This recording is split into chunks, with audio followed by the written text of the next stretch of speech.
والأموات شيء لله لهم الفاتحة. أعوذ بالله من الشيطان الرجيم. بسم الله الرحمن الرحيم. الحمد لله رب العالمين الرحمن الرحيم مالك يوم الدين إياك نعبد وإياك نستعين اهدنا الصراط المستقيم صراط الذين أنعمت عليهم غير المغضوب عليهم ولا الضالين آمين. أعوذ بالله من الشيطان الرجيم. بسم الله الرحمن الرحيم. الحمد لله رب العالمين والصلاة والسلام على أشرف الأنبياء والمرسلين وعلى آله وصحبه أجمعين. سبحانك لا علم لنا إلا ما علمتنا إنك أنت العليم الحكيم. اللهم افتح علينا حكمتك وانشر علينا من خزائن رحمتك يا أرحم الراحمين. ربنا ربنا ربنا ربنا ربنا زدنا علما وفهما يا كاشف المشكلات. اكشف الحجب عن وجوه هذه المعاني حتى نطلع على خفية هذه المسائل واحفظنا من الخطأ والضلال فأنت موفق كل أمر وأنت علام الغيوب برحمتك يا أرحم الراحمين. وهب لنا يا وهاب علما وحكمة ولرزق يا رزاق وكلنا مسهلا وبالخير يا فتاح وافتح لنا يا الله بالهدى وبالعلم كلنا يا عليم مفضلا. اللهم علمنا ما جهلنا وذكرنا ما نسينا. اللهم اجعل عملنا خالصة لوجهك الكريم. وصلى الله على سيدنا محمد وعلى آله وصحبه وبارك وسلم. الحمد لله رب العالمين آمين يا رب العالمين. أما بعد السلام عليكم ورحمة الله وبركاته. Sidang hadirin hadirat rahimakumullah. Alhamdulillah, segala puji bagi Allah Subhanahu wa ta'ala dengan limpah rahmatnya, belas kasih sayangnya, taufik dan hidayahnya, inayahnya kepada kita semua. Alhamdulillah masih dihidupkan lagi oleh Allah Subhanahu wa ta'ala serta dikekalkan di atas nikmat iman dan Islam.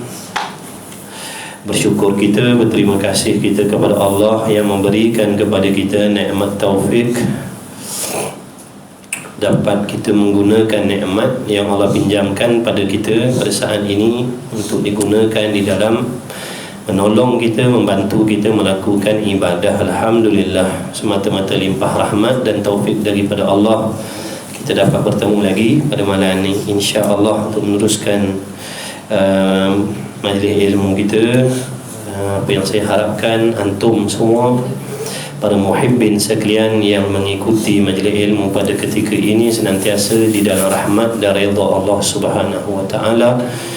Mudah-mudahan menjadi asbab ilmu-ilmu yang diberi faham oleh Allah kepada kita semua. Mudah-mudahan Allah Ta'ala memberi taufik kepada kita untuk mengamalkannya di dalam kehidupan kita, khususnya di dalam memperbaiki hati kita, yang mana hati kita ini adalah menjadi punca segala amalan kita yang zahir, sama ada taat ataupun tidak, baik ataupun tidak, semuanya kembali kepada hati. Moga-moga Allah Ta'ala membantu kita, memberi taufik untuk kita berusaha bersungguh-sungguh menjaga hati kita, merawat hati kita daripada penyakit-penyakit yang menjadi asbab sebanyak apapun amalan kita dibenci oleh Allah Subhanahu wa ta'ala, wal iyadza billah min zalik. Baik, Allahumma shalli ala sayyidina Muhammad. Malam ni sambungan kitab Munyatul Musalli. Muka surat berapa? Saya punya kitab muka surat berapa itu? Ada tulisan. Rasanya itu ada tulis. Apa tulis? Saya punya kitab muka surat apa? Sembahyang sunat tasbih dah. Betul? Sembahyang sunat tasbih. Sembahyang sunat tasbih. Ada yang pakai rumi tak? Muka surat apa rumi? 119 rumi. Rumi 119 yang ada kitab boleh tengok. Yang tak ada kitab boleh dapatkan kitab, beli kitab insya-Allah. Pakat-pakat ngaji insya-Allah. Apa lagi kita nak buat atas dunia ni? Selain daripada cari makan, ngajilah sebagai persiapan mati kita, sebagai persiapan untuk kita terus hidup di hari kiamat dengan yang mana kehidupan di sana adalah kehidupan yang hakiki. Kehidupan yang hakiki. Tidak ada faedah kita duduk atas dunia ini diberi kesenangan, kemewahan, keselesaan, keamanan, tapi akhirnya di hari kiamat kita mendapat celaka. Na'udzubillah min zalik. Jadi bersyukur kita ke hadirat Allah yang memberikan kepada kita sifat, memberi kepada kita merasai nikmat sifat kasih sayang Allah, dengan makna kita tidak dimatikan oleh Allah di dalam keadaan kita melupakan Allah, meninggalkan agama, tidak menuntut ilmu. Alhamdulillah Allah pilih kita yang suatu ketika dulu kita tak pernah duduk di dalam majlis yang seperti ini. Tangan-tangan kita tidak pernah menjamah kitab-kitab ilmu. Tubuh badan kita tidak pernah singgah di dalam taman syurga. Mata kita tidak pernah menatap kitab-kitab ilmu. Telinga kita tidak pernah mendengar surahan ilmu. Tapi syukur kita, alhamdulillah, ditolong oleh Allah, diselamatkan oleh Allah, dipilih oleh Allah, dikumpulkan oleh Allah di dalam jamaah yang insya-Allah baik, yang insya-Allah ada keberkahan. Jadi sama-sama kita jaga niat kita, jaga adab kita, jaga akhlak kita di dalam majlis ilmu. Meskipun kita duduk di dalam Allahumma salli ala sayyidina Muhammad, walaupun kita mengaji secara, ada yang mengaji mengikuti secara online, secara live, jaga juga adab dan akhlak kita. Jangan bersembang benda-benda yang tidak ada hubung kait dengan ilmu. Hormati majlis ilmu. InsyaAllah kita akan dapat keberkahan dan kemuliaan. Kita akan dapat keberkahan insyaAllah. Allahumma salli ala sayyidina Muhammad.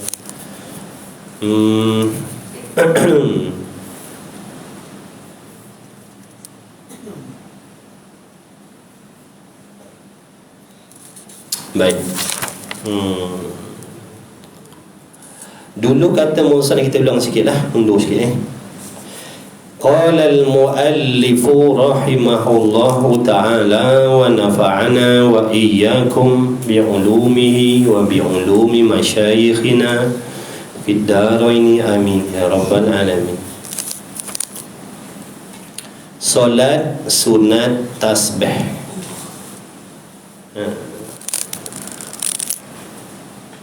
Ada hadis panjang dalam kitab lain ada sebut. Baik, ini saya bacakan sikitlah dalil. Dalil disunatkan sembahyang sunat tasbih, dan setengah daripadanya daripada solat-solat sunat yang sangat-sangat dituntut kepada kita untuk menunaikan, melaksanakannya, untuk mengisi masa-masa kita agar tidak dibuang begitu saja tanpa ada amalan ataupun tanpa ada kebajikan. Di antaranya sembahyang sunat tasbih. Siapa lagi yang tak pernah buat, usahakanlah buat. Dulu kata musannif dalam kitab Muniyatul Musalli, kitab Muniyatul Musalli malam ni. Dan setengah daripada sunat kita muwadhabahkan. Makna muwadhabah ni mengekalkan, mengekalkan dan mengamalkan, dan sembahyang tasbih, yakni sembahyang sunat tasbih. Sembahyang ni bukan wajib tapi sunat. Satu galakkan di dalam agama Islam, menggalakkan kita melakukan amalan yang sunat, di antaranya sembahyang sunat tasbih. Kerana amat besar fadilatnya, sangat besar kelebihannya. Kelebihan sembahyang sunat tasbih ni sangat besar, amat besar. Jadi kalau kita tak rebut peluang ni, rugi.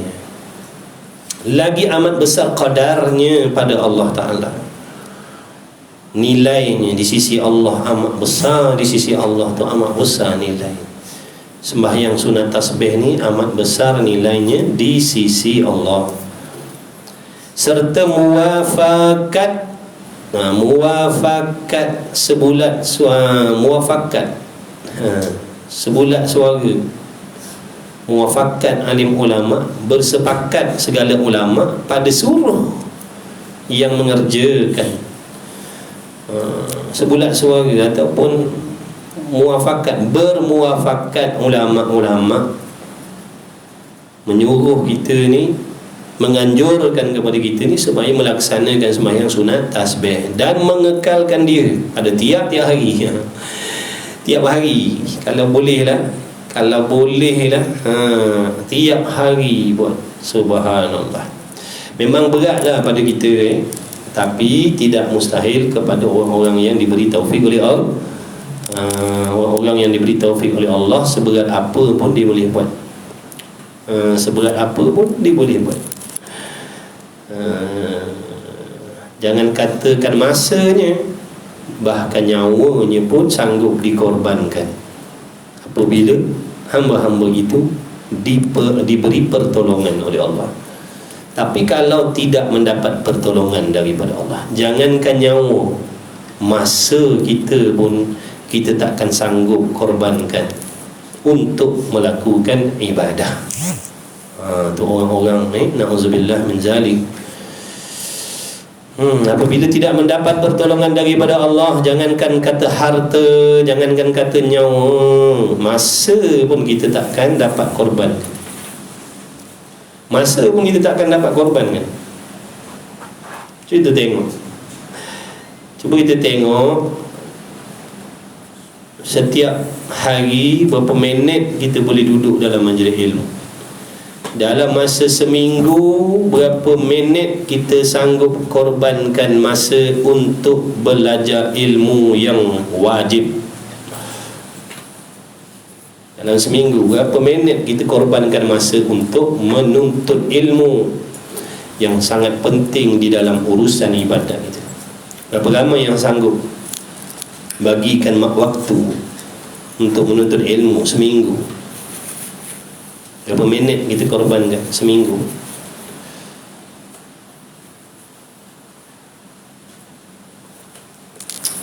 Satu jam, 2 jam, setengah jam seminggu.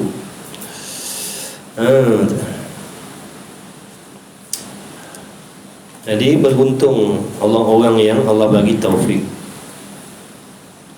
yang Allah bantu, yang Allah tolong mereka, sehingga mereka sanggup mengorbankan masa mereka. Masa mereka tidak dihabiskan semuanya untuk tujuan dunia, tapi mereka dapat menggunakan masanya untuk mencari bekalan ibadat, bekalan akhirat, iaitu ilmu dan amal. Ilmu dan amal itu bahan ataupun bekalan beribadat. Ibadat itu satu perjalanan untuk kita menuju Allah. Ibadat itu ibadat itu jalan untuk menuju kepada Allah. Yang mana jalan untuk menuju kepada Allah Ta'ala ini, kata Imam Ghazali, jalan yang sangat berbahaya, sangat susah, sangat sukar. Banyak dugaan, banyak cabaran, banyak halangan, banyak musuh, banyak perangkap yang zahir, yang batin, banyak gangguan yang zahir dan yang batin, banyak yang membinasakan, banyak yang mencelakakan, banyak yang merompak, banyak yang meragut, sehingga ramai yang tidak sampai kepada penghujung jalan dengan selamat. Tak ramai yang selamat.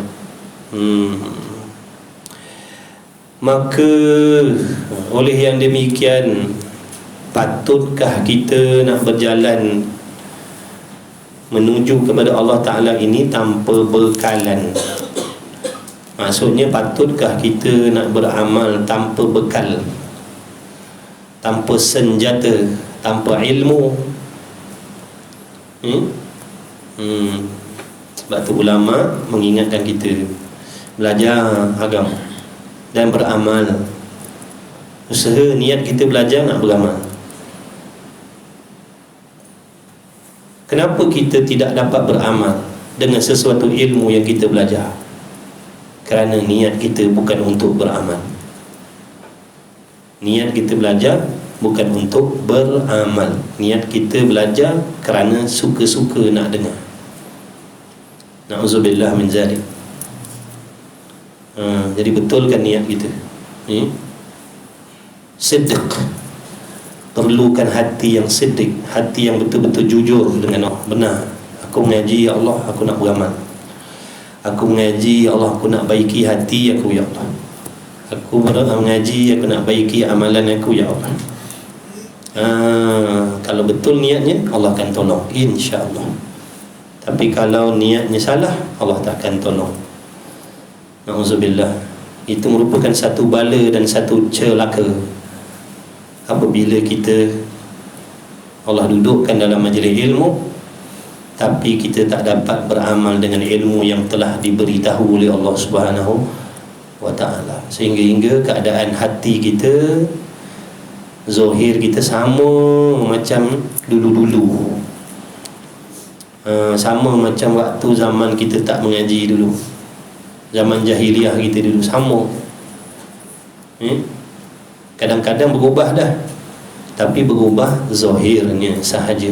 Hatinya tetap hati yang dulu, hanya berubah pada bentuk pakaian, hanya berubah dalam bentuk keterampilan, tapi hatinya sama seperti hati jahiliah dulu. Hati yang penuh dengan penyakit, hasad, dengki, sangka jahat, dendam. Na'udzubillah. Moga Allah tolong kita. Ihdinas siratal mustaqim. Bimbing kami ya Allah, zahir dan batin kami, menuju ke jalan yang lurus. Amin ya rabbal alamin. Moga Allah bimbing, moga Allah beri petunjuk kepada kita zahir dan batin. Bukan zahir saja, bukan taat zahir saja, bahkan hati selari seiring, barulah insya-Allah ada peluang nak dapat kejayaan. Baik, Allahumma salli ala sayyidina Muhammad. Jadi serta muafakat segala ulama pada suruh dan mengerjakan, suruh yang mengerjakan dan mengekalkan dia sembahyang sunat tasbih ini pada tiap-tiap hari. Moga Allah bagi taufik kepada kita, amin ya rabbal alamin. Ya Allah bagi taufik. Tapi bagi orang yang ada qada, dulu kan qada. Orang yang masih ada, kita ni yang banyak hutang semayang ni, dulu-dulu mandi wajib tak betul. Dulu-dulu main hentam je, mandi wajib makan macam siram pokok bunga je. Niat je mandi wajib, cara buat je salah. Itu dulu ni tak belajar. Jadi qada semayang kita yang dulu-dulu tu tak pakai tu, semua tu tak pakai. Sebab kita buat dalam keadaan melanggar syarat-syarat je. Baik kita gantikan. Itu terlebih utama, ihtiyat. Kata ulama, ihtiyat, ambil jalan yang lebih selamat. Memang dulu kita ada semayang, sebelum kita mengaji, sebelum kita ada kuliah khusus, kita ada semayang. Bukan kita tak semayang, ada semayang. Tapi malangnya semayang kita dulu-dulu tu semayang entah apa-apa. Syaratnya entah ke mana, rukunnya entah ke mana, pakaian entah macam mana, suci ke tidak, akidahnya entah ke mana, keikhlasannya entah ke mana, mandi wajibnya entah macam mana. Habis pun harana. Baik, kata ulama, gantikan, ihtiyat, ambil jalan yang lebih selamat, qadakkan, gantikan balik, belajar sungguh-sungguh fardu ain, kemudian gantikan. Itu akidah kita, sisi akidah kita di sunnah wal jamaah. Jangan ikut fahaman yang mengatakan tak perlu qada sembahyang dulu-dulu. Ada fahaman tu, jangan ikut. Kita kena ikut ulama. Ikut ulama. Ulama diikut Quran hadis. Ulama yang benar-benar dia berpegang dengan Quran dan hadis, dia beramal dengan Quran dan hadis. Jadi ulama yang macam tu kita kena ikut. Ijma' ulama, Quran, hadis, ijma' ulama dan juga qiyas. Kena ikut. Kata ulama kita wajib qada sembahyang yang dulu-dulu yang kita buat tanpa ilmu tu, ataupun solat yang sengaja kita tinggalkan. Tahu masa waktu sembahyang tapi kita saja tak sembahyang. Sama ada sembahyang yang sengaja ditinggalkan atau yang tak sengaja ditinggalkan, semua wajib digantikan. Wajib digantikan semuanya, beransur-ansur. Sesekali buat sembahyang sunat tasbih, siangnya qada, malam contohnya, ataupun siang ikutlah. Nak buat sembahyang tasbih lah, buat boleh. Jangan buat tasbih je qada tak buat. Tu salah, cara tu salah. Tahajud buat, qada tak buat, salah. Qada utamakan, kemudian baru buat tahajud, istikharah, sembahyang duha, sembahyang sunat wudu. Dulu kan qada kita yang ada qada ni. Baik, jika kuasa, maka jika tiada, mana kalau tak kuasa nak buat setiap hari, maka tiap-tiap Jumaat sekali, mana seminggu sekali dah kena ada sembahyang sunat tasbih ni. Jika tiada, maka tiap-tiap bulan. Pastikan sebulan ada sekali sembahyang tasbih. Dan jika tiada, kalau tak boleh sebulan sekali, maka tiap-tiap tahun sekali, setahun sekali. Dan jika tiada, tak boleh juga setahun sekali, maka dalam seumur hidupnya sekali. Tapi pastikanlah sebelum buat tu belajarlah dulu cara-cara dia, sembahyang sunat tasbih ni. Maka diampunkan dia orang yang buat sembahyang sunat tasbih ni, yang buat dengan betul, yang buat dengan hati yang ikhlas. Allah ampunkan dosanya jikalau ada barang yang ada, dan jikalau sebilang-bilang buih di laut dan kerisik di pantai, pasir di pantai. Banyak mana pasir kat pantai tu? Katakanlah dosa-dosa kita kecil, dosa-dosa kecil kita banyak macam buih di laut tu, Allah akan ampunkan asbab sembahyang sunat tasbih. Ke ada kita tak ada dosa? Mana ada, mesti ada dosa. Cuma ngaku dengan tak nak ngaku je lah. Aku tak nak ngaku je, Dan sama ada dosanya yang sengajanya ataupun yang tersalahnya, dan yang lamanya dan yang barunya, dan nyatanya dan sembunyinya. Jadi segala dosa yang dulu, yang kemudian dosa yang kita sengaja buat, dosa yang kita tak sengaja buat, dosa anggota, dosa hati yang tak sengaja, yang sembunyi, yang kita buat sorok-sorok, semuanya tu insya-Allah akan diampunkan oleh Allah dengan asbab mendirikan sembahyang sunat tasbih. Demikianlah yang tersebut pada hadis. Mana hadisnya dulu? Nak bacakan hadis dia sekejap. Qala Rasulullah sallallahu alaihi wasallam lil Abbas bin Abdul Muttalib, ya Abbas, ya ammahu, ala u'tika, ala amnahuka, ala ahbuka, ala af'aluka 10 khisalin إذا أنت فعلت ذلك غفر الله لك ذنبك أوله وآخره وقديمه وحديثه وخطأه وعمده وصغيره وكبيره وسره وعلانيته 10 خصال أن تصلي 4 ركعات تقرأ في كل ركعة بفاتحة الكتاب وسورة فإذا فرغت من القراءة في أول ركعة قلت وأنت قائم سبحان الله والحمد لله ولا إله إلا الله والله أكبر 15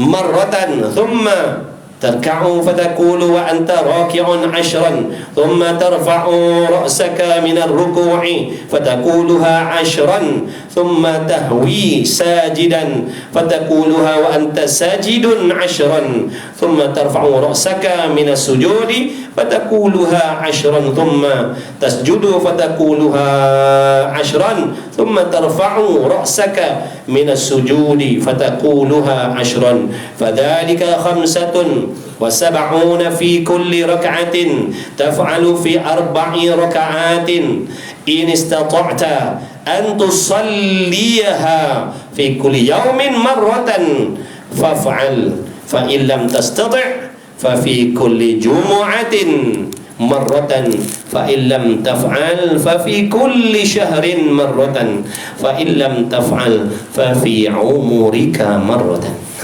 Panjang ni. Saja baca hadis, ambil berkat hadis. Wahai, maksudnya wahai Abbas, sahabat Nabi sallallahu alaihi wasallam. Jadi Nabi SAW bersabda kepada Sayyidina Abbas, wahai bapa saudara, wahai Abbas, wahai bapa saudara, tidakkah aku beri kepada engkau, tidakkah aku khusus kepada engkau, jaga-jaga aku mengajarkan engkau 10 perkara. Maksudnya, adakah kau tak nak aku bagi tahu? Wahai Abbas, adakah kau tak nak aku bagi tahu sesuatu? Apabila engkau mengerjakannya, nescaya Allah Ta'ala mengampuni dosa-dosa engkau awalnya, dosa-dosa engkau yang awal, yang dulu-dulu. Akhirnya, ni Nabi SAW, Nabi SAW yang bersabda kepada Abbas, kalau kau buat, kalau kau amalkan, dosa-dosa engkau akan diampunkan oleh Allah, sama ada dosa yang awalnya, dosa dulu-dulu. Dosa dulu-dulu, sejak daripada kau akil baligh, kita ni banyak buat dosa. Dosa-dosa kecil maksudnya, maksud di sini dosa sekecil. Dosa besar wajib bertaubat. Ingat dah. Dosa besar tak gugur dengan sembahyang tasbih, mengumpat tak gugur dengan dosa tasbih, dengan solat tasbih, berdengki tak gugur dengan tasbih. Jaga-jaga. Dosa besar kita mengumpat, ujub, riya, itu tidak gugur dengan kita membuat amalan sunat, solat tasbih ke, sedekah subuh ke, sedekah Jumaat ke, itu tak gugur. Dosa kecil je yang gugur ni.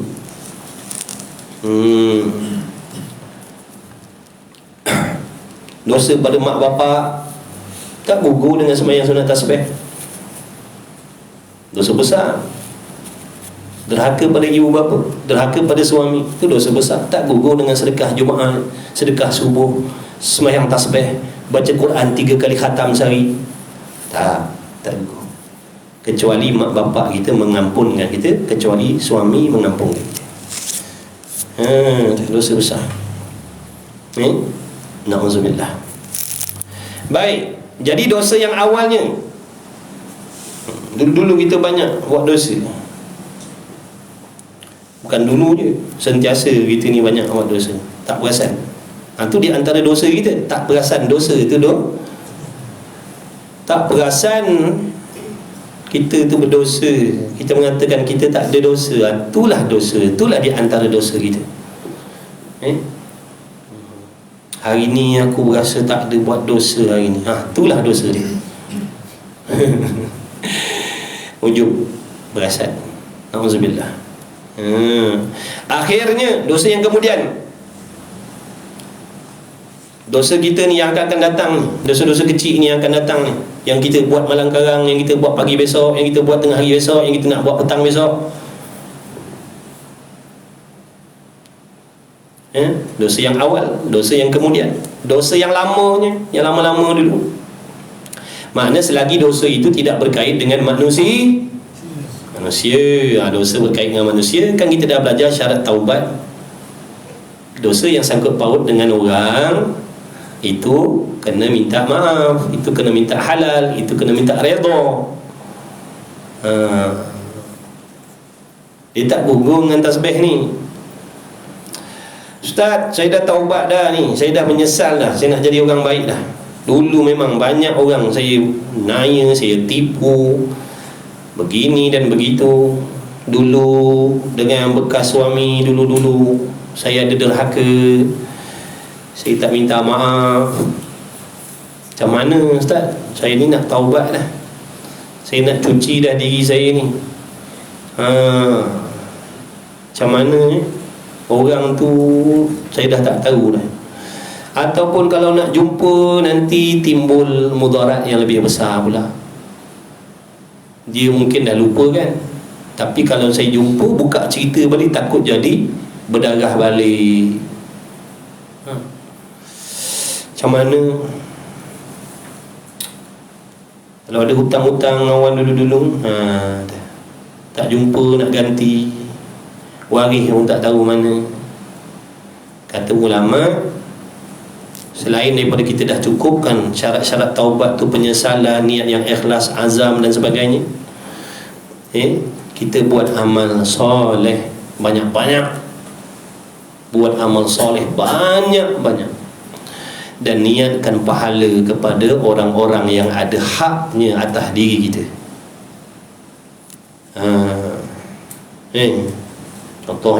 Contohnya kita buatkan wakaf. Contoh wakaf itulah, kata ikutlah kemampuan kita. Katalah ni siapa nak beli bumi ni, tanah ni seluas sekian, nak buat masjid ni, nak buat surau ni, nak buat pondok ni. Kita dengar peluang tu, kita belilah pasir selori contohnya, simen selori contohnya, besi selori contoh, ikut kemampuan lah. Lalu kita wakafkan. Kan wakaf ni kena benda berkekalan, betul? Lalu kita niatkan, ya Allah, aku buatkan wakaf ni untuk orang-orang yang ada haknya atas diri aku, sama ada yang aku tahu dan yang aku tak perasan. Boleh jadi ada hak-hak orang atas diri kita yang kita tak perasan, betul? Kita berasa macam tak ada buat salah dengan orang kan? Rupanya ada. Jadi buat wakaf, kita niatkan, ya Allah, aku niatkan wakaf ini untuk orang-orang yang ada hak atas diri aku. Sesungguhnya kau tahu, ya Allah, siapa dia. Kau sampaikanlah, andai kata ada pahalanya, ya Allah, kau sampaikanlah kepada mereka. Mudah-mudahan nanti di hari kiamat mereka tidak supaya mereka tak cari aku, supaya mereka tidak mengambil haknya atas diri aku. Jadi aku cuba bantu dengan cara ni, ya Allah, aku taubat, aku menyesal, aku tak nak dah buat macam dulu-dulu. Begitulah. Tu kalau dah tak ada jalan. Ataupun kita minta maaf, tiba-tiba orang tu tak nak maafkan, tak apa, terus beramal soleh. Jangan dengan sebab orang tu kata aku tak maafkan kau, kita putus asa, kita tak buat taat. Jangan. Itu namanya putus asa daripada rahmat Allah. Contoh, kita minta maaf, dia tak nak maafkan kita, tak apa, kita dah jalankan tanggungjawab kita yang Allah suruh. Maka kita kena buat amal soleh banyak-banyak. Buat amal soleh, teruskan. Serahkan urusan tu kepada Allah. Serahkan urusan tu kepada Allah. Contohnya lah macam tadi, orang-orang tu kita dah tak jumpa, dah tak tahu ke mana, ada hutang-hutang yang kita tak ingat contohnya, atau nak bayar tapi tak jumpa dah orang tu. Jadi buatkan amal kebajikan, niatkan untuk mereka. Mudah-mudahan nanti di hari kiamat mereka tidak mendakwa kita. Boleh jadi dalam ramai-ramai itu ada yang dah mati. Kita ni besok, bila kita dah mati, mana-mana orang yang buat amal soleh, mereka niatkan pahalanya untuk kita, kalau diizinkan oleh Allah sampai, kita akan mengetahui daripada mana datangnya pahala tu. Kita akan tahu daripada siapa kiriman pahala tu. Baik, contoh dalam keadaan kita dalam kesusahan di alam barzah besok, azabnya berat dan sebagainya, tapi asbab orang-orang tadi tu mengirimkan pahalanya untuk kita, azab kita diringankan oleh Allah. Seronok tak kita? Ada rasa nak terima kasih tak dengan orang yang tolong kita dalam kubur tu? Dah tentulah takkan tak nak terima kasih. Dalam keadaan kita ni susah, diazab dalam kubur tu, tiba-tiba ada datang ganjaran-ganjaran pahala daripada orang-orang yang tertentu, menjadi asbab Allah meringankan pahala kita, meringankan azab kita. Seronok tak kita? Berasa tertolong tak? Berasa dibantu tak? Jadi mudah-mudahan dengan demikian, mudah-mudahan dengan kita menolong mereka, membantu mereka di alam barzah sana, mudah-mudahan nanti di hari kiamat mereka tidak mendakwa kita. Mudah-mudahan, bukan garanti. Faham baik-baik. Ini jalan terakhir ni, nak taubat ni. Mudah-mudahan. Itu orang panggil harap dengan Allah. Ya Allah, harap-harap dengan amal soleh yang aku buat ni, nanti kau permudahkanlah urusan aku di hari kiamat. Di antaranya, mudah-mudahan orang-orang tu nanti tidak mendakwa aku di hari kiamat. Ya Allah, aku dah taubat, aku tak nak dah buat, aku menyesal dah, aku tak nak dah jadi macam dulu-dulu. InsyaAllah, ana inda zanni abdi, aku di sisi sangkaan hamba tu. Kalau kita sangka baik dengan Allah, bertepatan dengan amal soleh yang kita buat, insya-Allah Allah akan permudahkan urusan kita. Jadi tidak ada alasan untuk tidak kembali kepada Allah. Yang masalah hutang tu, yang masalah apa, semua ada jalan taubat kepada Allah. Itulah jalan dia. Itu jalan, kata ulama, itu jalannya. Kalau tak boleh, macam tadi, nak jumpa orang, nak minta maaf tak jumpa, nak ganti balik tak jumpa dan sebagainya, kembali kepada Allah. Kembali kepada Allah sungguh-sungguh. Kembali kepada Allah sungguh-sungguh, beramal soleh sungguh-sungguh, buktikan kepada Allah yang kita memang nak berubah jadi baik dan nak meninggalkan segala dosa dan maksiat yang zahir dan yang batin. Mudah-mudahan dengan kebenaran kita begitu, Allah mempermudahkan urusan kita nanti, insya-Allah. InsyaAllah. Mustahil ke Allah nak gerakkan hati mereka memaafkan kita? Tidak mustahil. Bila Allah Ta'ala tengok hamba-Nya tadi memang benar-benar bersungguh, ikhlas, bertaubat, nak jadi orang soleh, nak jadi orang solehah, sampai dia dikasihi oleh Allah, sampai dia diredai oleh Allah, pasti dia akan ditolong oleh Allah. Pasti Allah akan tolong. Pasti Allah akan tolong dia. Adalah jalan-jalannya, adalah asbab-asbabnya. Allah Maha bijaksana. Allah Maha bijak. Allah Maha bijaksana. Jangan sebab orang tak nak maafkan kita, kita dah minta maaf, orang tak nak maafkan kita. Mak bapak kita dah minta maaf dengan mak bapak tak nak maafkan kita, minta maaf dengan suami tak nak maafkan kita, minta maaf, minta redha, minta halal lebih kurang dengan anak, dengan bini kita, bini tak nak maafkan kita. Jangan dijadikan itu sebagai asbab yang menghalang kita untuk terus mendekatkan diri kepada Allah. Jangan tertipu dengan syaitan. Jangan tertipu dengan syaitan. Syaitan kata, tak ada faedah lah kau taubat, dia tak nak maafkan kau. Tak ada faedah kau nak bertaubat, dia tak halalkan. Maka kalau kita terpedaya dengan syaitan tadi, kita akan meninggalkan taat.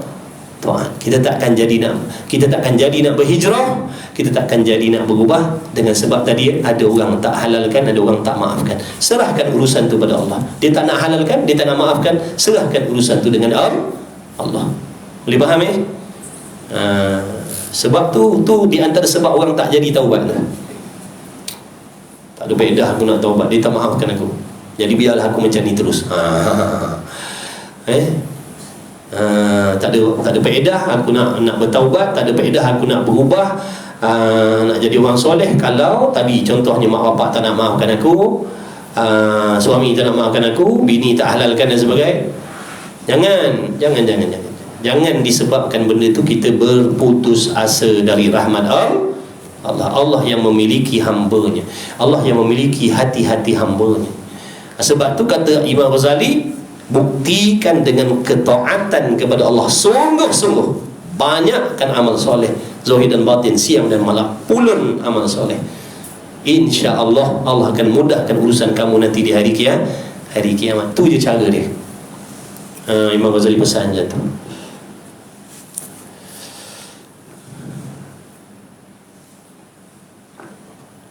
Jadi dosanya, yang lamanya, yang barunya, yang tersalahnya, yang sengajanya, yang kecilnya, yang besarnya. Jadi kata kat sini Nabi sallallahu alaihi wasallam, dosa besarnya pun diampunkan juga oleh Allah. Mudah-mudah, tak mustahil, tidak mustahil. Dan sembunyinya, dan 10 perkara engkau berselawat. Ni kaifiat dia Nabi aja, tak apa. Nanti kita sambunglah insya-Allah. Baik. Dan jika tiada seumur hidup sekali, maka diampunkan. Hadis itu panjang lagi maka diampunkan dia oleh Allah Ta'ala dosanya, jikalau ada barang yang ada, dan jikalau sebilang-bilang buih di laut ataupun kerisi, yakni pasir di pantai. Dan sama ada dosanya, yang sengajanya atau tersalahnya, dan yang lamanya, yang barunya, nyatanya, yang sembunyi. Demikianlah yang tersebut pada hadis tadi itulah. Baik, bilangan rakaat semayang sunat tasbih ni, berapa bilangan rakaatnya? Jadi bila kita dengar kelebihan tadi, berasa macam nak buatlah sekali. Berasa macam nak buat dah sekali. Sebab kelebihan Allah Ta'ala tawarkan ni. Dah mati tak boleh nak buat sembahyang tasbih ni. Jadi sementara aku hidup ni, aku nak cuba buatlah sekali, insya-Allah. Ya Allah bagi taufik, aku nak buat sekali. Ya Allah, aku ni banyak dosa ni. Ni ada promosi Allah bagi ni. Dengan buat ni nanti Allah ampunkan segala dosa-dosa aku yang dulu-dulu tu. Rugilah kalau aku tak buat. Baik, jadi iaitu bilangan rakaat sembahyang sunat tasbih ni 4 rakaat. Ingat dia ada 2 kaifiat, dia ada 2 cara, 2 kaedah. Dengar baik-baik, jangan keliru. Kalau patut catat-catat. Yang di kitab tak apalah. Iaitu 4 rakaat dengan 1 salam. 4 rakaat dengan sekali salam. Maknanya terus tahiyat akhir. Ataupun 4 rakaat dengan 2 kali salam. Satunya 4 rakaat sekali salam. Yang keduanya 4 rakaat 2 salam. Baik. Dengan lafaz niatnya, lafaz niat, sunat baca niat ni sebelum angkat takbir, sebelum angkat takbiratul ihram, sunat baca niat ni. Sebab tu dipanggil lafaz sunat, lafaz niat, berlafaz dengan lidah maksudnya. Adapun hakikat niat yang sebenar itu dalam hati tu. Kita dah belajar gitu bab niat hari tu, jangan lupa. Yang dah tahu alhamdulillah, yang belum tahu mari ambil tahu. Kok tak nak buat lagi sekarang, nanti kok akan datang nak buat, dah tahu cara takkan waktu nak buat tu baru nak cari. Itulah ilmu fiqh ni, disuruh belajar. Walaupun tak nak buat, belajar dulu, taruh cadang. Kok nanti kita nak buat, tahu dah cara. Jangan waktu nak buat nanti baru nak cari kitab, nak payahlah macam tu. Jadi fiqh ni di luar, macam-macam masalah dia. Kadang-kadang masalah tu tak berlaku lagi pada diri dia, tapi belajar. Tujuan dia apa tu? Taruh cadang. Bila kita duduk dalam situasi tu, tahu dah nak buat bagaimana. Sekarang memanglah kita sihat, boleh melompat, boleh berlari, boleh berjoging. Nanti waktu sakit, dah tahu dah cara sembahyang waktu uzur macam mana. Sebab dah belajar, waktu sihat dulu dah belajar dah. Ini dah bersimen semua, mata je tinggal berkelip-kelip. Simen satu badan, mata je tak boleh nak simen, kelip-kelip mata. Kena solat, macam mana nak solat waktu macam tu? Takkan waktu tu dengan simen-simen nak pergi, nak datang surau. Orang pun pelik ni kan, yang mulia datang, siapa sakit? Bukan nak ambil orang sakit, bawa orang sakit datang ngaji. Ngaji kitab Muniyatul Musalli. Malam ni bab apa Ustaz? Bab sembahyang sunat. Bab sembahyang sunat waktu sakit dia sudah belum tak? Ni datang nak belajar ni. Sebab apa nak belajar ni? Sekarang ni saya dah tak boleh bergerak ni. Dah bersimen satu badan ni, tapi nak kena sembahyang macam mana cara Terus kata dah lambat dah, bab tu dah habis. Bab tu waktu sihat ni ngaji, bila sakit nanti tahu dah nak buat macam mana. Ni contoh taubat. Belajar bab taubat. Walaupun sekarang ni kita malas nak taubat lagi, sepatutnya kena segera taubat, bukan nanti-nanti. Makna sikap kita tu contohnya. Bila dah belajar, nanti antarkan satu hari nanti kita nak taubat, dapat taufik daripada Allah nak taubat, tahu dah cara ni. Bukan waktu nak bertaubat baru nak taubat. Ustaz, orang lain nak tanya tak, saya ni nak taubat macam ni cara? Janganlah macam tu. Belajar. Taruh cadang. Baik, jadi lafaz niatnya usalli sunnatat tasbihi rak'ataini lillahi ta'ala. Itu lafaz niat. Tak baca tak dapat pahala, bukan tak sah sembahyang. Apa tujuan berlafaz niat ni? Tujuannya nak menolong hati kita supaya mudah nak niat nanti dalam takbiratul ihram. Sebab tu kita mesti faham lafaz niat yang kita baca ni.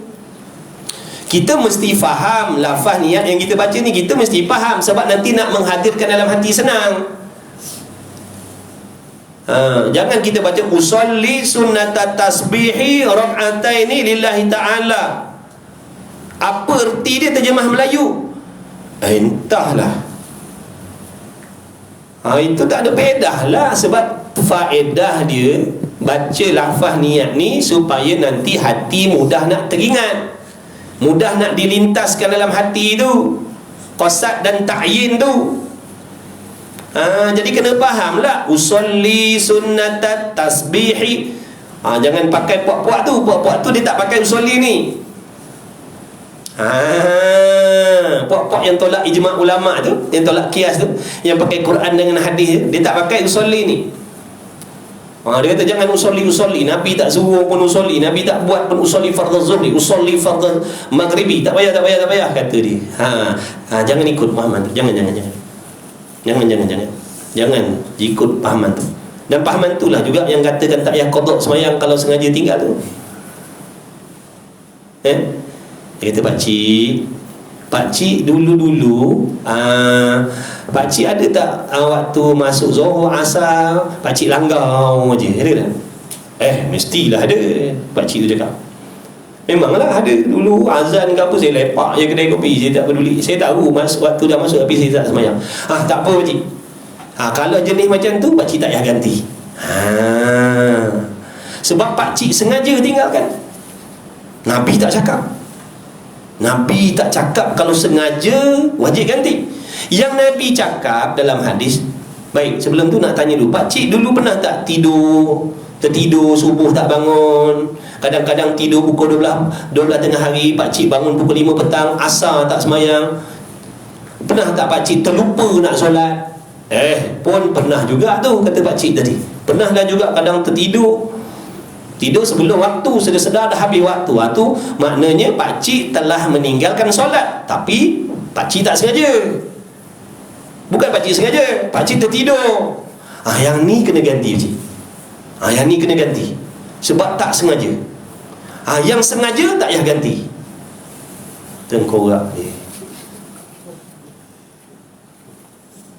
Alasan dia apa? Nabi tak cakap dalam hadis. Nabi kata dalam hadis yang tertinggal. Yang tak sengaja je Nabi suruh qada. Yang sengaja jangan qada, tak payah, taubat saja.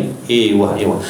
Kita ni nak bandingkan solat yang sengaja tinggal dengan tertinggal, mana lebih banyak?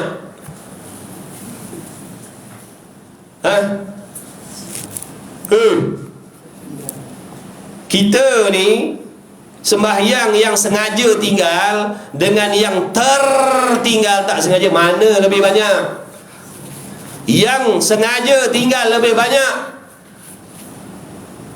Jadi seronok tak dengar kalau ada orang yang bawa pahaman ni? Seronok tak? Sepakat tak dengan nafsu kita? Muafakat lah dengan nafsu kita. Sebab kalau nak ganti banyak. Yang tertidur terlelap adalah sikit, tapi nak banding yang sengaja lagi banyak. Jadi pahaman ni bagus untuk aku ni.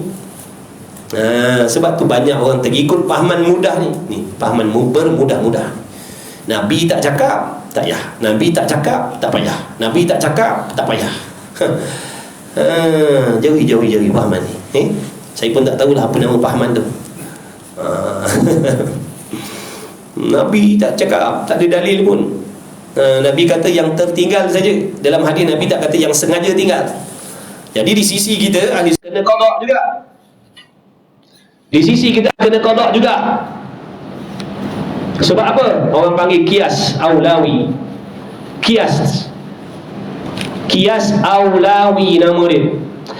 Kalau solat yang tidak sengaja wajib diganti, apatah lagi lebih-lebih lagi yang sengaja ditinggalkan. Faham tak tu? Atau nama dikiaskan kias aulawi. Kalau yang tak sengaja pun kena qada, yang sengaja lebih-lebih lah. Tak sengaja tersepak kepala bapak kita. Tak sengaja bapak kita tidur tengah alam, kita lalu tersepak kepala bapak kita. Minta maaf tak? Tak sengaja, minta maaf tak? Tak payah minta.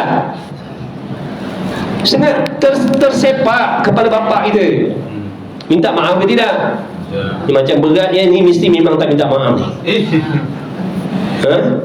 Minta maaf lah walaupun tak sengaja. Tapi kalau dah nampak dah bapak dia tertidur, ataupun nampak lelaki dia tidur tengah rumah saja dia sepak, Nampak laki dia tidur tengah rumah, saja dia sepakkan, saja dia langkahkan dengan niat dengan niat dia langkahnya kepala laki dia sepaknya kepala laki dia dengan niat, agak-agak nak minta maaf ke tak payah? Tak payah. Tadi tersepak kepala laki dia, minta maaf. Tersepak, awak-awak saya minta maaf, saya tak perasan, saya ingatkan rombokkan baju tadi. Saya pun tersepak lah, minta maaf lah, tak sengaja. Besoknya pula nampak lakinya saja tidur tengah tu, dia saja sepak, dia kata ni lah peluang, kata dia. Dia pun sepak kepala laki dia. Baik, nak minta maaf ke tak payah? Minta? Macam berat je nak jawab, takkan tu pun tak faham. Dia kata saya ikut pahaman tadi tu, yang sengaja tak payah minta maaf. Yang tersepak tu minta maaf. Kalau sengaja sepak tak payah minta maaf. Kalau dah sengaja sepak, lebih-lebih lagi lah kena minta maaf. Tak sengaja pun kena minta maaf. Yang sengaja lebih-lebih lagi. Nampak tak? Samalah ni. Solat yang tak sengaja tinggal, wajib ganti, padahal tak sengaja. Bukan sengaja, tak sengaja, tertidur. Tidur awal pukul 12, pukul 11, tiba pagi besok bangun pukul 10 pagi contohnya, tertinggal subuh, pun kena tahu, kena ganti. Ini kan pula dah memang tahu waktu masuk, tapi memang sengaja tak nak sembahyang, lebih-lebih lagi lah kena ganti. Takkan tu pun tak faham. Tak payah, Nabi tak cakap. Berat. Ni berat ni, pahaman pakai Quran hadis je ni. Ijma' ulama' tolak. Itulah pendapat dia. Habis.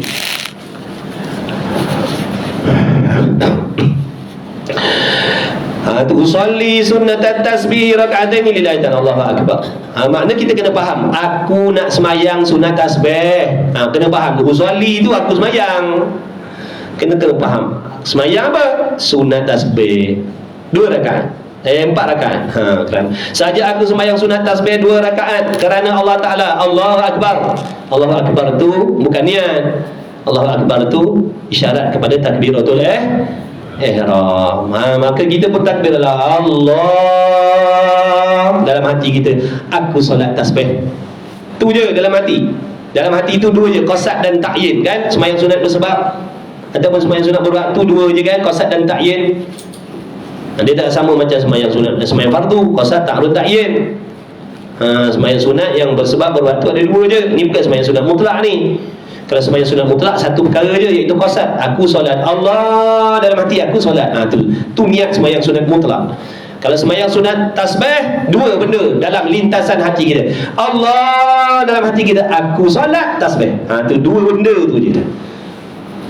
Lintaskan dalam hati kita, Allah, aku solat tasbih. Tu dah niat lalu tu. Tak payah duk Allah Akbar, Allah Akbar, Allah Akbar macam semayang gaya pula. Tak masuk lagi, tak masuk lagi, tak masuk lagi, tak masuk apa kan, kau dah duduk dalam masjid tak masuk apa lagi. Orang lagi tak masuk niat lagi. Niat tak masuk, orang dah masuk dalam masjid. Jadi kena faham, niat tu lintasan hati. Dalam lintasan hati tadi ada 2 benda ni. Mana? Aku solat. Aku solat. Ni aku nak solat ni. Aku solat. Solat apa? Tasbih. 2 benda tu niatlah dah tu. Kemudian dibaca surah. Ini cadangannya disebutkan dalam Hasyiah Syarqawi. Awalnya dibaca awalan dibaca awal surah. Surah-surah mana? 2 tasbih. Maka dibacanya surah Al-Hadid, Al-Hasyar, As-Saff balik awal. Memang tak baca lah jawab. Orang hafal Quran, dia ada kelebihan Orang hafal Quran, dia ada kelebihan lah. Dia boleh baca surah-surah yang ulama pilihkan tu, ataupun yang warid daripada Nabi SAW, nak ambil berkat surah-surah yang Nabi baca dalam sembahyang. Jadi kita ni yang tak hafal ni, yang hapus saja ni. Dia bukan hafal, kita hapus. Nak baca surah apa? Bacalah surah yang paling pandai kita baca. Tak syarat panjang. Tak syarat panjang. Idza zulzilatil ardu zilzalaha, sampai habislah. Sampai habislah. Baca surah. Jadi kita ni baca sepotong-sepotong ayat dengan baca surah pendek sempurna, itu lebih banyak pahala daripada potong-potong ayat. Faham tak tu? Kita ambil ayat 2-3 ayat, kita ambil potong-potong je, banyak tak pahala. Tapi kalau kita baca satu surah selesai daripada awal hingga akhir, itu lebih banyak pahala. Kita baca hafal Wadduha je, Wadduha sampai habis kita baca. Ataupun seorang lagi ada ketika lain kita ambil ayat-ayat, kita potong-potong ayatnya, ambil surah tu, ambil 2-3 ayat kita baca. Ada tak pahala? Tapi yang baca sempurna tadi lebih banyak pahala. Kecuali orang yang hafal Quran, dia ada tujuan. Sebab sambil dia solat, sambil-sambil tu dia nak mengulang ayat-ayat dia tu, maka dia baca sepipi, dia baca setengah pipi. Sebab dia sedang menghafal, nak kena mulazamah, nak kena sentiasa dia ulang aja tu orang hafal Quran tak. Kita ni afdal baca surah yang walaupun pendek tapi sempurna. Baik, jadi idza zulzilatil ardu zilzalaha, baca surah yang kita paling betul bacalah, yang paling tepat. Jangan nak baca surah panjang tapi banyak salah. Jangan. Baca surah yang paling betul. Sebab surah tu sunat hai'ah kan. Membaca surah selepas Fatihah hukumnya sunat hai'ah, bukan sunat ab'ad. Tak membatalkan solat pun. Walaupun maknanya kalau tak baca surah pun tetap sah kat semayang. Cuma makruh lah.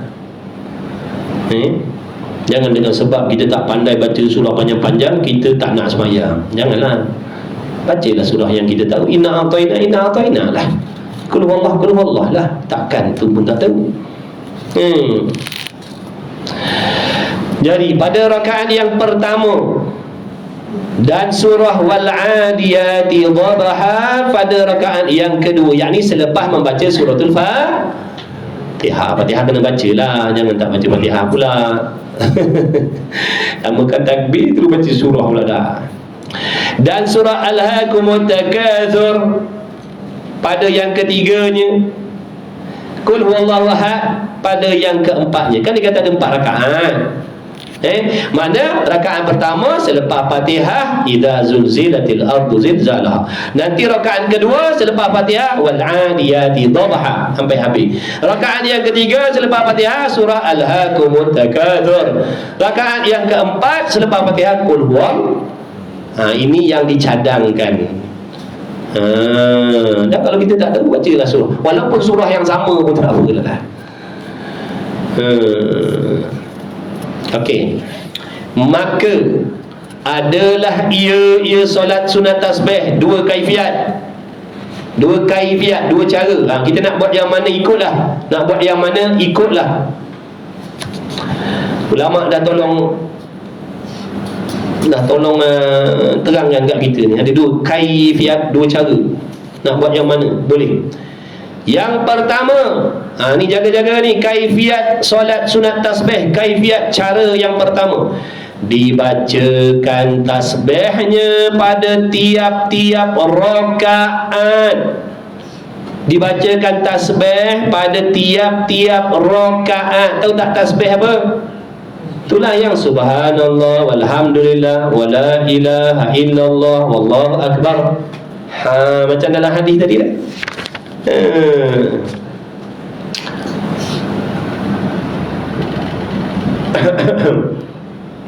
Subhanallah walhamdulillah wala ilaha illallah wallahu akbar. Ada subhanallah walhamdulillah wala ilaha illallah wallahu akbar.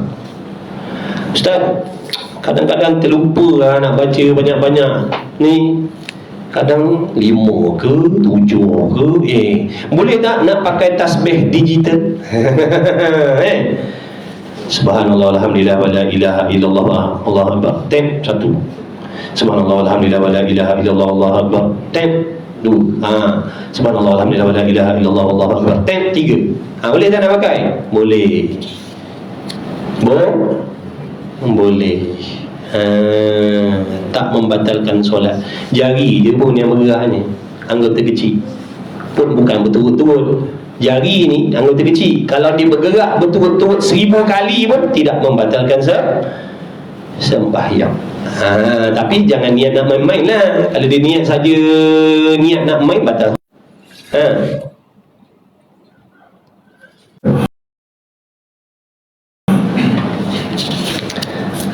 Jadi subhanallah, alhamdulillah, wala ilaha illallah, wallahu akbar.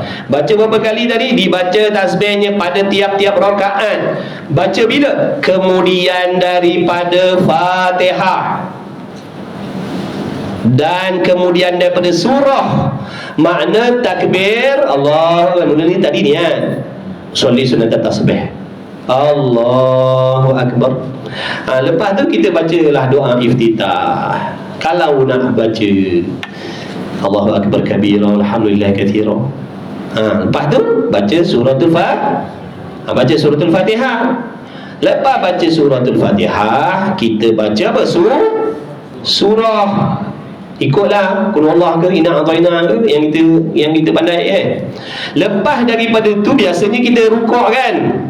Lepas daripada tu biasa kita rukuk kan. Lepas baca surah kita rukuk, betul? Sekarang ni kita sedang sembahyang sunat tasbih. Lepas baca Fatihah, lepas baca surah, baca tasbih 15 kali. Berapa kali? Ini kaifiat pertama. Ini cara pertama ni. 15 kali. Subhanallah, alhamdulillah, wala ilaha illallah, Allahu akbar. Sekali. Subhanallah, alhamdulillah, wala ilaha illallah, Allahu akbar. 2 kali. Subhanallah, alhamdulillah, wala ilaha illallah, Allahu akbar. 3 kali. Sampai 15 kali. Baik. Atau baca tasbihnya 15 kali tadi tu dahulu daripada membaca Fatihah dan surah. Boleh juga. Tadi cara yang pertama, Fatihah, surah, tasbih 15 kali. Ataupun boleh lepas takbir Allahu akbar, subhanallah, walhamdulillah, wala ilaha illallah, Allahu akbar, baca 15 kali. Lepas 15 kali bismillahirrahmanirrahim, alhamdulillahirabbil alamin, sampai habis. Lepas tu surah. Lepas tu baru rukuk. Boleh faham tak saya kat situ? Baik. Dan nak masuk dah, sambung lagi. Jadi masalah waktu berdiri ni tak mudah ni. Lepas takbir, baca 15 kali takbir dulu, 15 kali tasbih dulu. Lepas tu baca surah, mendedu baru baca Fatihah, lepas tu baca surah. Ataupun lepas takbir baca Fatihah, lepas tu baca surah, lepas tu baru tasbih 15 kali. Habis dah tu, berdiri dah. Tak ada muskil dah boleh alhamdulillah. Dan 10 kali makna tasbih. Kemudian daripada keduanya, ini kaifiat kedua ni, jaga ni. Ataupun baca berapa kali? 10 kali. Kemudian daripada keduanya, makna selepas daripada baca Fatihah, selepas daripada baca surah, baca 10 kali tasbih. Ataupun lepas takbir baca 10 kali tasbih, kemudian baru baca Fatihah dan surah. Boleh faham tak? Mula-mula tadi, makna sekarang ni gantikan yang 15 tadi dengan 10. Jadi kalau orang tanya, Ustaz, nak baca tasbih ni sebelum Fatihah ke ataupun selepas? Jawabnya dua-dua boleh. Lepas takbir nak baca terus tasbih 15 kali dulu ataupun 10 kali dulu pun boleh. Lepas daripada tu karang, lepas tasbih 15 kali atau 10 kali, baca Fatihah, baca surah, lepas tu barulah rukuk. Kalau dah baca tasbih dulu, kalau belum, baca Fatihah, baca surah, kemudian baru tasbih. Boleh nak pilih mana-mana, 10 kali ataupun 15 kali. Atas kaifiat yang keduanya, tu atas cara yang kedua, boleh baca tasbih 10 kali, sama ada baca sebelum Fatihah ataupun baca selepas.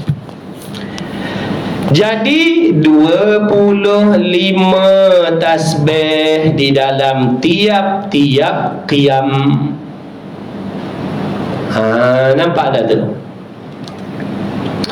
Di dalam tiap-tiap qiyam tadi tu ada 25 tasbih dalam tiap-tiap berdiri. Waktu berdiri ada berapa kali? 15 kali. Sebab apa tadi tu? 10 kali selepas daripada keduanya, ataupun tadi 15 kali je. Nampak tak tu? Jadi ada 25 ni. Makna sebelum tadi 15, lepas baca Fatihah surah nanti tambah lagi 10. Jadi dalam tiap-tiap kali berdiri ada berapa kali? 25. Tak tengok. Ini kaifiatnya tadi. Ulang balik. Dibaca tasbihnya pada tiap-tiap rakaat, kemudian daripada Fatihah dan selepas daripada surah 15 kali, ataupun dibaca 15 kali dulu daripada membaca Fatihah dan surah, dan 10 kali kemudian daripada keduanya, atas kaifiat yang keduanya. Jadi ada 25 tasbih dalam tiap-tiap qiyam. Dan atas kata yang dahulu adalah tasbihnya dalam tiap-tiap qiyam 15 kali juga. Atas qaul yang pertama, kaifiat yang pertama, waktu berdiri ada 15 kali sahaja. Kaifiat yang kedua, dalam tiap-tiap kali berdiri ada 25. Mana datang 25 tu? 15 kali sebelum, 10 kali selepas. Faham tak tu? Takbir, Allahu Akbar, subhanallah, alhamdulillah, wala ilaha, 15 kali. Lepas tu Fatihah, alhamdulillah rabbil alamin, sampai habis. Lepas tu surah inna a'tainakal kautsar. Lepas tu subhanallah, alhamdulillah, wala ilaha illallah, 10 kali pula. Nak jadikan 25. Ini kaifiat yang kedua. Mana kaifiat yang kedua? Waktu berdiri 25. Kaifiat pertama waktu berdiri ada 15. Okey.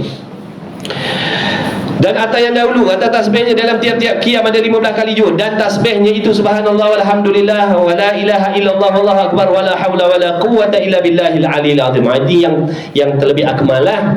Sambung lagi. Subhanallah walhamdulillah wa la ilaha illallah wallahu akbar pun boleh. Atau nak sambung lagi wala haula wala quwwata illa billahil aliyil azim. Itu panjang sikit dah daripada yang tadi dah. Dan 10 kali di dalam tiap-tiap rukuk, kemudian daripada tasbih rukuknya. Maknanya dalam rukuk nak kena baca berapa kali tasbih? 10 kali. Bila nak baca? Selepas baca tasbih rukuk. Yang ni subhana rabbiyal azimi wa bihamdihi, tu baca macam biasa. Lepas daripada subhana rabbiyal azimi wa bihamdihi, baca lepas daripada subhanallah, subhana rabbiyal azimi wa bihamdihi. Lepas daripada tu baca 10 kali subhanallah walhamdulillah wa la ilaha illallah wallahu akbar, 10 kali. Dan 10 kali di dalam tiap-tiap i'tidal. Dalam i'tidal pula, selepas i'tidal sami'allahu liman hamidah rabbana lakal hamdu. Baca tasbih berapa kali? 10 kali. Subhanallah alhamdulillah wa la ilaha illallah wallahu akbar pun boleh, atau sambung sikit lagi wala haula wala quwwata. Kemudian dan 10 kali dalam tiap-tiap sujud. Dalam tiap-tiap sujud lah. Setiap kali sujud, kemudian daripada tasbihnya, tasbih sujud. Tasbih sujud baca macam biasa, cuma tambah. Tasbih sujud baca macam biasa, subhana rabbiyal a'la wa bihamdi, subhana rabbiyal a'la wa bihamdi, subhana rabbiyal a'la wa bihamdi. Lepas tu subhanallah alhamdulillah wa la ilaha illallah wallahu akbar. Berapa kali? 10 kali. Dan 10 kali dalam tiap-tiap duduk antara dua sujud. Duduk antara dua sujud. Rabbi ghfirli warhamni wajburni warfa'ni warzuqni wahdini wa'afini wa'fu anni. Lepas tu baca tasbih subhanallah alhamdulillah wa la ilaha illallah Allahu akbar. Lambatlah sembahyang ni. Lambatlah sembahyang ni, lambat sudah. Nak kena baca tasbih banyak ni. Dan 10 kali di dalam sujud yang kedua. Dalam sujud tiap-tiap kali lepas sujud 10 kali. Selepas daripada tasbih sujud subhana rabbil a'la wa bihamdihi, lepas 3 kali subhanallah walhamdulillah wala ilaha 10 kali. Dan 10 kali duduk istirahat. Tahu tak duduk istirahat apa? Duduk sekejap sebelum bangun tu. Duduk sekejap sebelum kita bangun rakaat yang seterusnya. Betul?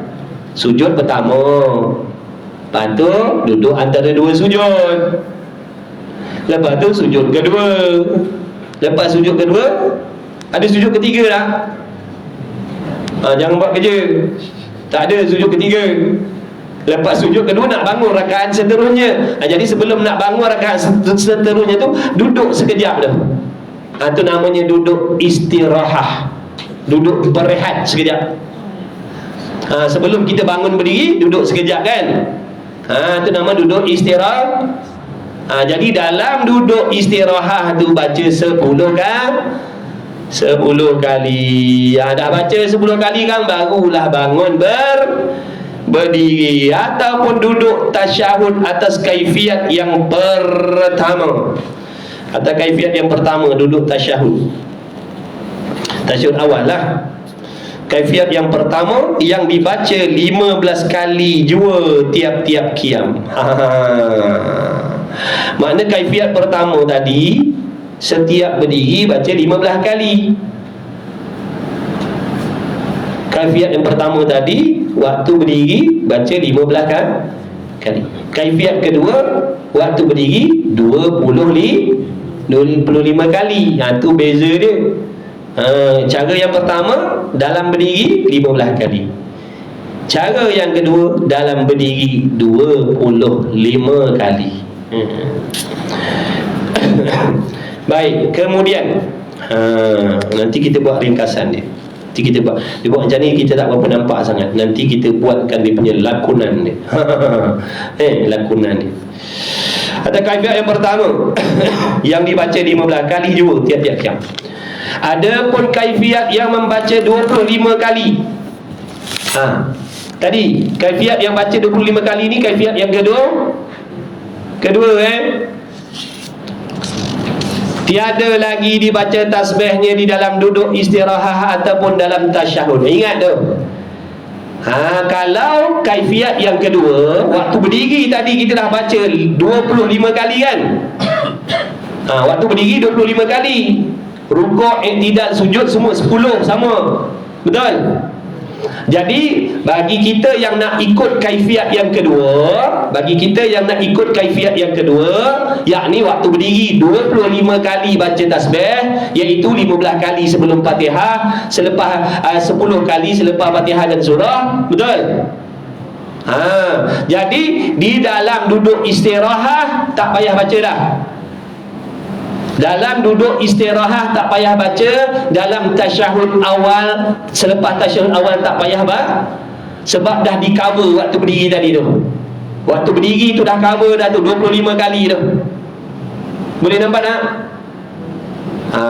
Yang kata duduk istirahat baca 10 kali ataupun dalam tahiyat awal nanti baca 10 kali, ini kaifiat pertama, yang mana waktu berdirinya ada 15 kali sahaja. Baru nampak? Kaifiat pertama. Okey, contoh begini, saya buat contoh. Saya nak sembahyang tasbih kaifiat pertama. Lalu saya pun niat usolli sunnat tasbih lillahi ta'ala. Sahaja aku sembahyang sunat tasbih kerana Allah Ta'ala. Usolli sunat tasbih rakaat ini lillahi ta'ala. Itu kalau 2 rakaat lah. Baik. Jadi saya pun takbir Allahu Akbar. Saya baca 15 kali tasbih. Ini kaifiat pertama. Saya baca 15 kali subhanallah alhamdulillah wala ilaha illallah wallahu akbar sampai habis 15 kali. Saya baca Fatihah. Lepas tu saya baca surah. Lepas tu saya Allahu akbar rukuk. Betul? Ni kaifiat pertama. waktu berdiri 15 kali sama ada 15 kali tadi nak baca sebelum ataupun setelah. Itu mana-mana boleh. 15 kali tadi nak baca sebelum Fatihah ataupun selepas Fatihah dengan surah baru nak baca 15 kali. Boleh. Maka waktu rukuk nanti selepas tasbih subhanarabbiyal azim wa bihamdihi saya kena baca 10 kali. Sami Allah liman hamidah rabbana lakal hamdu subhanallah walhamdulillah wala ilaha illallah Allahu akbar 10 kali. Dalam sujud yang pertama lepas tasbih sujud saya kena baca 10 kali. Lepas tu saya duduk antara dua sujud rabbighfirli warhamni, lepas habis tu saya tambah lagi 10 kali tasbih. Lepas tu sujud yang kedua subhanarabbiyal a'la wa bihamdihi 3 kali, kemudian kena tambah 10 kali. Kemudian saya duduk istirahat sebelum saya bangun rakaat kedua. Sebelum saya bangun kepada rakaat yang kedua, saya duduk istirahat, duduk rehat sekejap. Jadi oleh kerana saya sekarang ni sedang ikut kaifiat pertama, maka dalam duduk istirahat ni saya baca lagi 10 kali subhanallah alhamdulillah wala ilaha illallah Allahu akbar 10 kali. Kemudian baru saya berdiri, Allahu akbar, berdiri balik sekarang ni saya dah berada pada rakaat kedua. Sama juga ni rakaat kedua, waktu berdiri saya nak baca 15 kali tadi ikut sebelum Fatihah ke ataupun selepas Fatihah. Faham tak? Saya berdiri, saya pun bismillahirrahmanirrahim alhamdulillahirabbil alamin, lepas tu habis baca surah qul huwallahu ahad, habis lepas tu subhanallah walhamdulillah wala ilaha illallah Allahu akbar 15 kali. Lepas 15 kali saya rukuk, Allahu akbar, rukuk, baca tasbih rukuk, tambah 10 tasbih. I'tidal sami Allah liman hamidah, tambah 10. Sujud pertama tambah 10. Duduk antara dua sujud tambah 10. Sujud yang kedua tambah 10 lagi. Lepas tu saya akan apa? Tahiyat akhir, betul? Dah 2 rakaat. 2 rakaat. Saya lepas baca tahiyat, saya pun baca subhanallah walhamdulillah wala ilaha illallah Allahu akbar berapa kali? 10 kan? Lepas tu baru bagi salam. Itu kaifiat pertama. Kalau kaifiat kedua, waktu berdiri saya dah siap-siap baca 15 kali. Nanti dalam duduk istirahat ataupun dalam tahiyat awal saya tak payah baca dah. Dalam tasyahud tak payah baca dah, sebab dah di-cover waktu berdiri dah. Itu kaifiat yang kedua. Baik, maka jadilah perhimpunan tasbihnya 300 kali. Ada pun kaifiat yang membaca 25 kali, tiada lagi dibaca tasbihnya dalam duduk istirahat ataupun duduk dalam tasyahud. Maka jadilah perhimpunan tasbihnya 300 kali. 300 kali.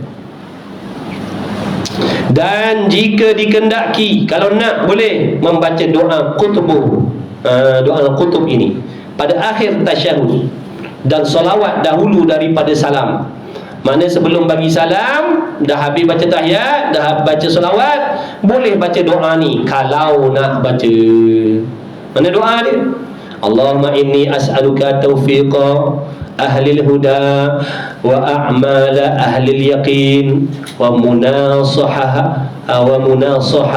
ahlit taubah wa azma ahlil sabri wa jidda ahlil khasyah wa talaba ahlil raghbah wa ta'abbuda ahlil wara' wa irfana ahlil ilm hina akhafuka Allahumma inni as'aluka makhafatan tahjuzuni biha an ma'asik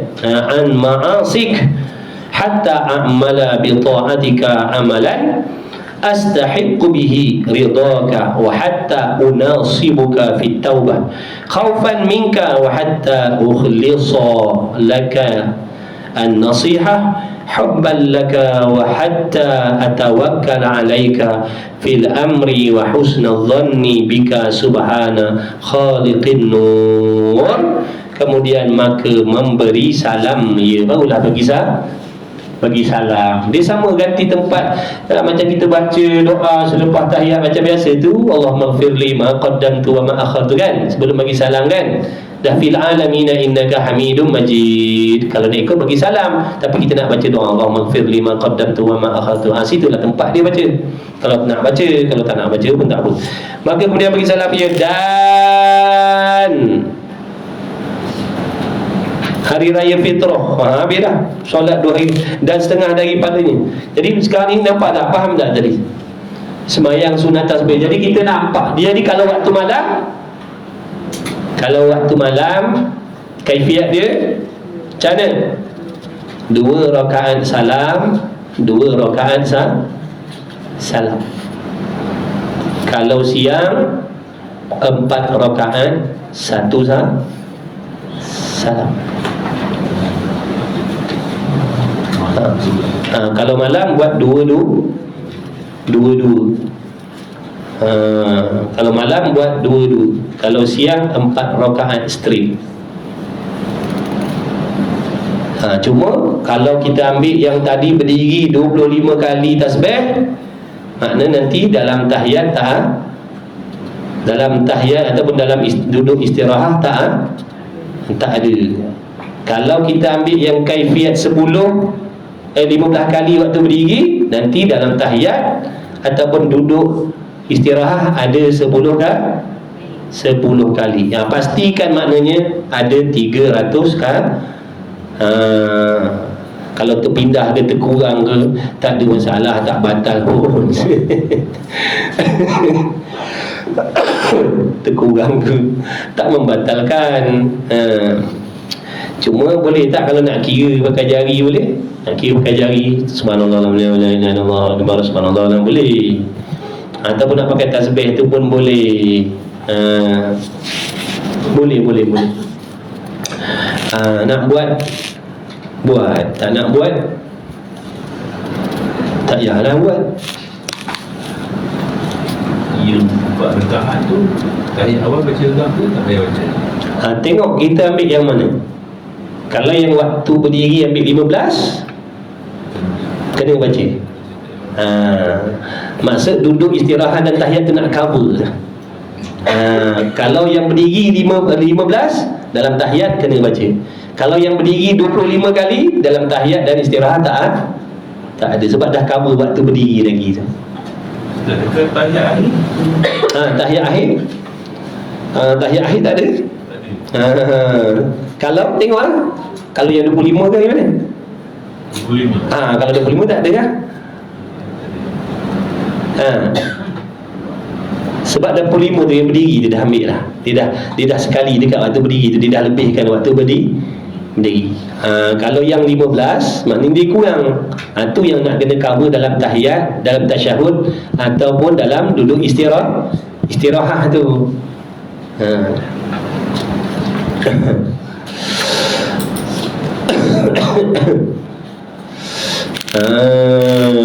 Rajin buat, tak rajin pun buatlah. Kalau nak buat waktu berdiri, nak buat semayang tasbih ni duduk boleh tak? Nak buat semayang sunat tasbih ni kita memandang lama nak kena berdiri, macam malas saja. Kita nak buat duduk boleh tak? Boleh lah. Semayang sunat tasbih boleh je. Kalau kita nak buat semayang tasbih ni sambil duduk pun boleh. Nak buat berdiri lagi banyak pahala. Terpulanglah. Tadi ulama' dah pesan seumur hidup sekali, paling tak ada seumur hidup sekali. Kalau boleh buat setiap hari, masya-Allah, tabarakallah. Dahsyat dah tu. Tiap hari, siang pun dia buat, malam pun dia buat semayang sunat tasbih. Dahsyat tu. Tapi takut sehari tu je lah yang kita buat. Lepas tu macam dulu kuliah dekat section 3 Shah Alam tu, dia setiap malam Sabtu dia buat. Memang rutin dia dah. Rutin mingguan dia Sabtu malam, Jumaat malam Sabtu ada Jumaat malam Sabtu ke ke kami malam Jumaat, saya tak ingat dah. Jumaat malam Sabtu ke tak silap. Jumaat malam Sabtu buat. Lepas mayang Isyak semayang sunat tasbih. Baguslah. Ada imam yang rajin nak bawa je kan. Maka makmum mau tak mau ikut juga. Tapi ramai ikut. Alhamdulillah. Oh, kita kata dahsyat orang suruh sini. Tak pernah lagi jumpa. Setakat tu lah. Setahu saya lah, tempat lain tak tahulah. Setahu saya dekat situ. Dulu ada kelas dekat section 3 Shah Alam tu, dekat depan kedai mamak. Apa nama mamak tu, Khalifah ke apa kat situ. Ada surau situ. Situ ada kelas situ dulu sebulan 2 kali. Tapi dah tak ada dah. Lama dah tak ada. Mula-mula kita turun Shah Alam, situlah tempat mula kita turun mengajar kat Shah Alam, situ. Daripada situ duk merebak ke Yayasan Restu, section 10, section 7, section 13, Kelang, Bukit Tinggi, Kota Kemuning ada. Pak PKP tak ada dah, tinggal 2 je. Ni pun yang ikan ni. Jadi tinggal dekat Shah Alam, tinggal 2 kelas je. Dekat Pandamaran Jaya pun dah lama tak pergi, hari tu tak sihat tak pergi. Dah sebulan sekali, hari tu tak pergi pula. Pun rasa macam nak tarik diri lah, ganti orang lain lah. Ganti orang lain. Yang tinggal dekat Bukit Tinggi tu lah, sebulan 2 kali situ je. Kalau tidak dulu Menara Maju pun ada tiap minggu. Kota masjid apa nama dekat situ, dekat area Kelang tu juga dulu. Tapi dah tak ada dah, tinggal 2 tu je. Tinggal 2 tu je, lepas tu dah tak ada dah. Bila wallahu subhanahu wa ta'ala alam. Selamat beramal. Mudah-mudahan. Selamat beramal lah. Doa lah tu mudah-mudahan Allah bagi taufik. Baca dulu, buat ringkasnya ni, buat kat kertas ringkas. Mana ingat kalau kita berdiri tu dah buat 25. Jadi yang senang mana? Yang 25 ni lah, kita tak keliru. Yang senang yang 25 ni. Waktu berdiri tu 25 dah. 15 kali sebelum Fatihah dan surah. Lepas Fatihah surah kan tambah 10 kali. Ataupun 10 dulu, lepas tu 15 kali kemudian. Nakkan 25 waktu berdiri kita. Lepas tu nanti kan dalam rukuk 10, i'tidal 10, sujud 10, duduk antara 2 sujud 10, sujud yang kedua 10. Dalam duduk istirahat tak ada, terus bangun aja. Sebab dah siap 25 ke atas tadi dah. Kalau kita nak ambil yang kedua tadi 15 kali waktu berdiri, ni nanti dalam tasyahud ada 10, dalam duduk istirahat ada 10. Allahu a'lam. Jadi ya, wallahu a'lam. Bismillahirrahmanirrahim. Alhamdulillahirabbil alamin. Wassalatu wassalamu ala Rasulillah. Allahumma rabbana fa'na bima 'allamtana. Rabbana 'allimna alladhi ma yanfa'una. Rabbana faqihna wa faqihna. Wa qarabat lana fi dinina malikatul rasulullah. Walhamdulillah.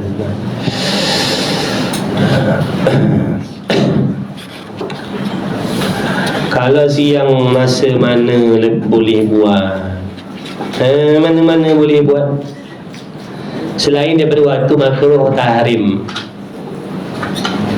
Selain daripada waktu makruh tahrim, selepas asar kita, itu makruh tahrim.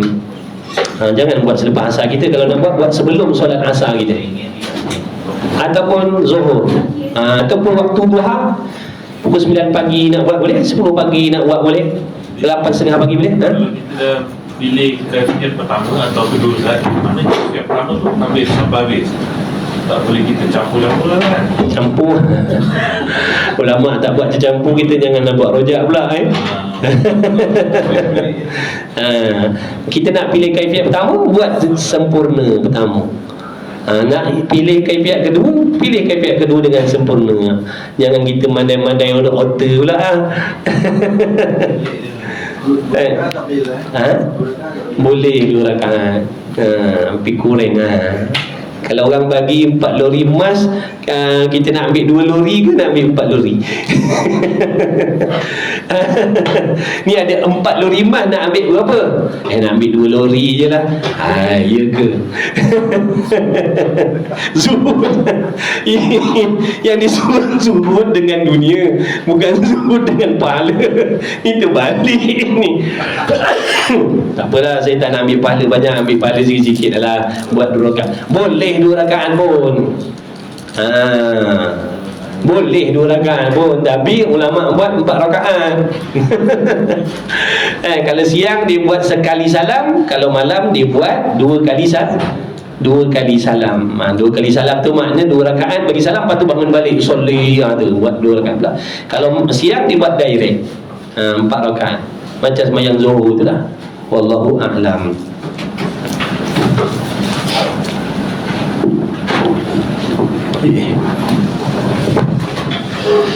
La ilaha illallah.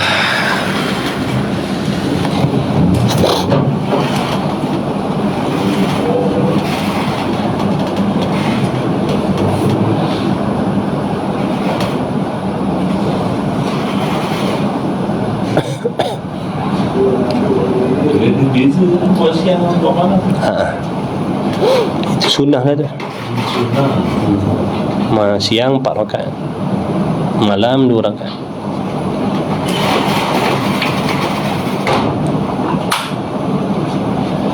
Moga diberi taufik, insya-Allah, amin.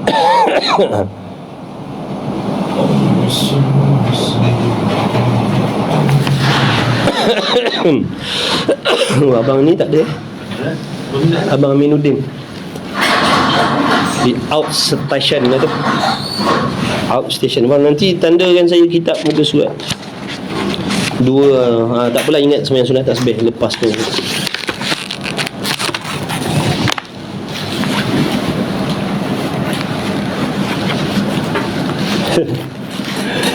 Tak sabar, tak boleh nak buat tasbih ni. Lambat. Kita tasbih 3 kali tu pun tak baca. Kita tasbih 3 kali tu pun tak baca. Subhana rabbiyal azimi wa bihamdi, tak baca. Ya, panjang. InsyaAllah.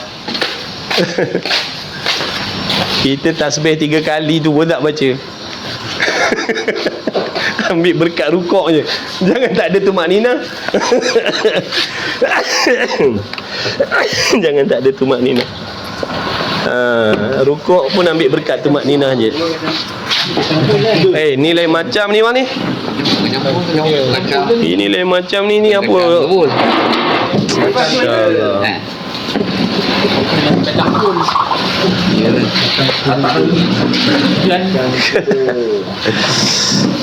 Allah. Bismillahirrahmanirrahim. Alhamdulillah wassalatu wassalamu ala Rasulillah. Allahumma barik lana fima razaqtana qina adzaban nar. Bismillah wa ala barakatillah. Wa sallallahu ala Muhammad. Alhamdulillahirabbil alamin. Abang Aminuddin outstation bang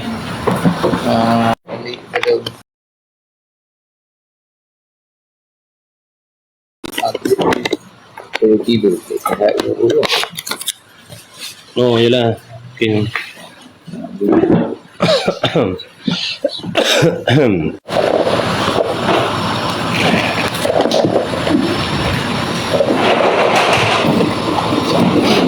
Ya Rabbi bil Mustafa. Macam mana ni? Habis ni?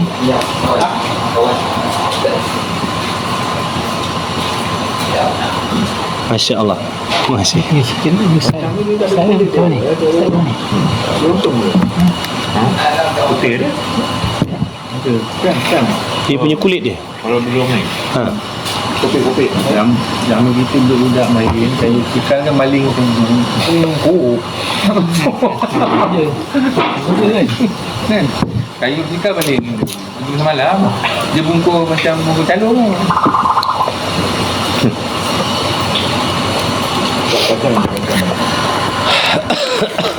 Kacang rebus Kacang rabui. Bismillahirrahmanirrahim. Ni kacang kuda kan, kacang full lain kan. Bismillah. Makan tak? Ni kalau pergi pasar malam, Makan. pasar malam ni wajib beli. Ya. Mesti yang beli satu koncong kan. Ni besar-besar kacang ni bang. Abang Mat buat?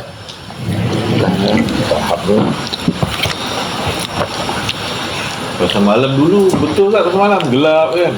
Kayak lampu kan. Dulu lah. Juga sampai terang. Dulu depan pasal biasa. Lagi dia ni. Pasal geser. Lagi dia. Biasa. Pasar malam. Geser tu. Dulu. Dulu panggil pasal biasa ni. Pasal jalan Melaju. Ya, masuk dalam kata sunat muakkad. Kita sedang membicarakan sembahyang sunat muakkad. Sembahyang yang dituntut. Yang sangat-sangat dituntut. Ahli ibadat dia tak peduli. Muakkad tak muakkad, semua dia tibai. Dia tak lepas peluang. Selagi ada peluang ibadat, dia buat. Cuma muakkad tu nak bagi tahu Nabi tak pernah tinggal. Tu beza. Bila kata sembahyang sunat muakkad, makna ceritakan sembahyang sunat tu Nabi tak pernah tinggal. Cuma tak diwajibkan saja. Sebab tu dia punya tuntutan dia macam wajib. Sebab Nabi tak pernah tinggal. Berbeza dengan sembahyang sunat yang lain.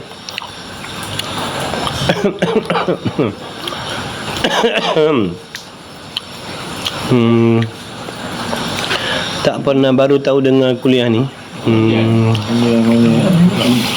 Duduk mana-mana. Tak apa, tak pernah buat. Nanti buat lah. Tak pernah buat, cuba buat.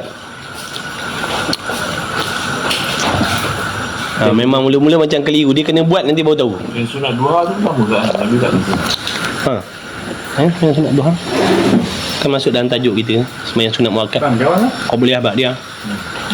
Yang ghair muakkad, yang muakkad itu kan.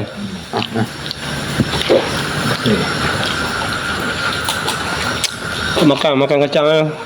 Makan kacang, makan kacang. Kira-kiranya semua. 300. Pecah 50 rakaat satu hari. Betul tak? Kalau kira-kira semua tu, pecah 50.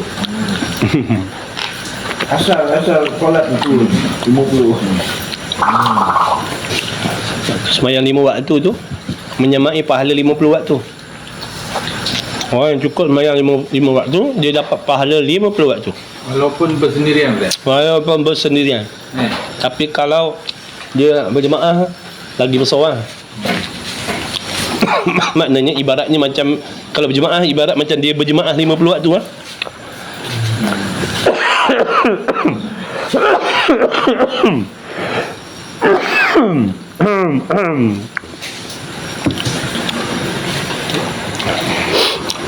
Ya Karim.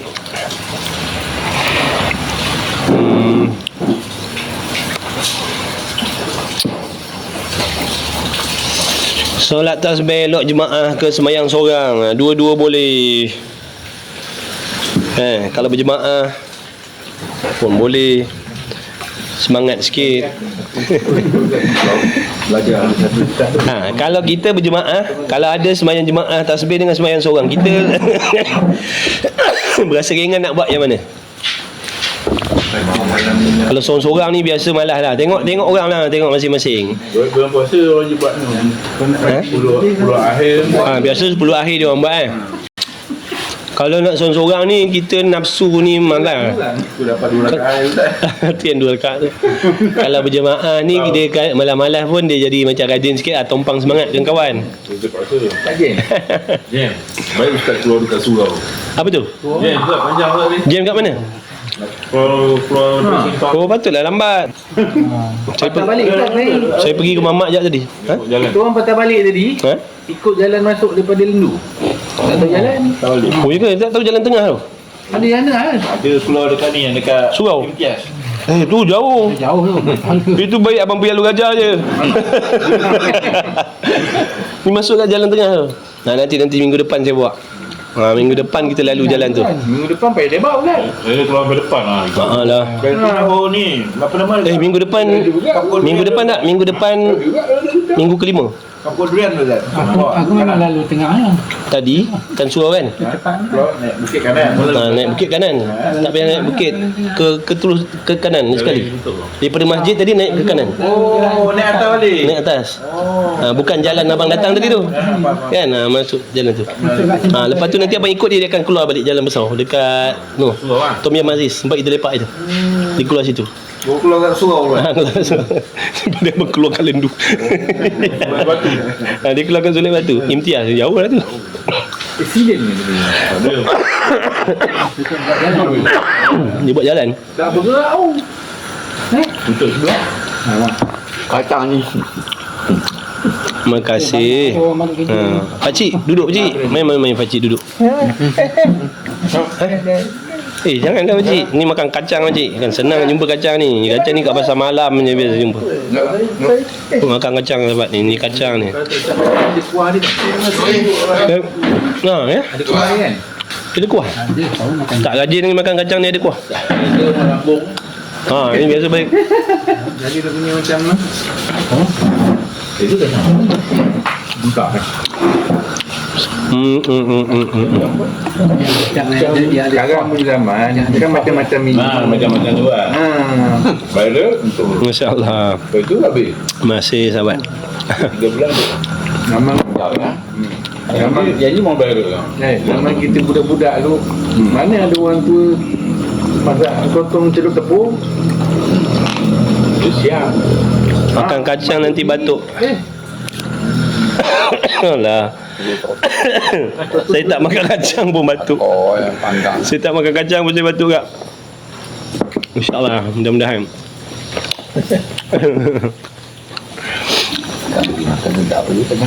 Yang cuaca ni batuk. Banyak orang batuk bukan tu. Musim je. Di mana-mana. Di mana-mana macam. Mana-mana orang batuk. Pagi tadi cuaca